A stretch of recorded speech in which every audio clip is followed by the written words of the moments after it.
Magandang araw para sa ating minamahal na senior citizens.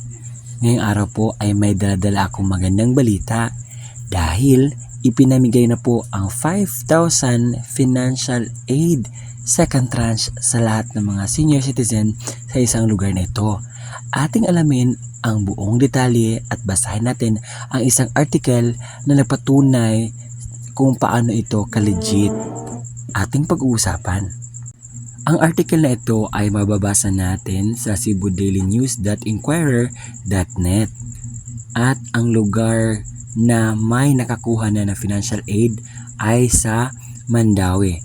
Sabi na kanilang headline, Mandaue Senior Citizens Receive 5,000 Financial Aid.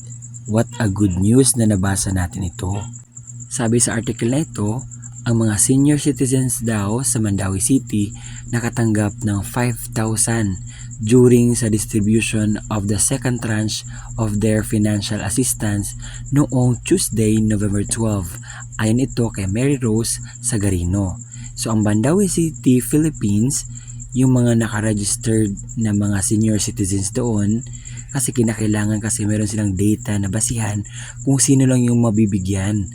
Kung ikaw ngayon ay hindi pa talaga nakapag-registered sa NCSC or any OSCA office sa inyo or kung saang mga lupalop ng Pilipinas kayo, kung meron kayong mga opportunities na makapag-register dyan sa mga senior citizens na benefits, then go, dahil yung mga ating gobyerno ay nagbibigay ng paraan upang makatulong, kagaya ng ginawa nitong na LGU na ito dito sa Mandaue City na ibinigay na nila ang financial aid na 5,000 pesos sa mga senior citizens.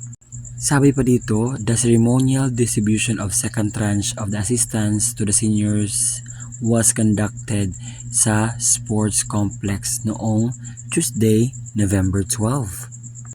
Natanggap nila ang kanilang first tranche noong April 2024 at ngayong buwan lang, noong November 12, ibinigay na ang financial aid second tranche na 5,000 pesos. And I know, malaki ang tulong nito sa mga senior citizens, lalo-lalo na ngayong Pasko, pambili nila ng mga bagay-bagay na gusto nilang bilhin.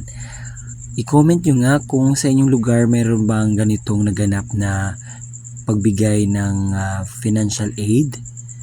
Kung meron, kung i-comment nyo lang sa baba. Kung wala, antayin natin, baka mamimigay din ang LGU ninyo.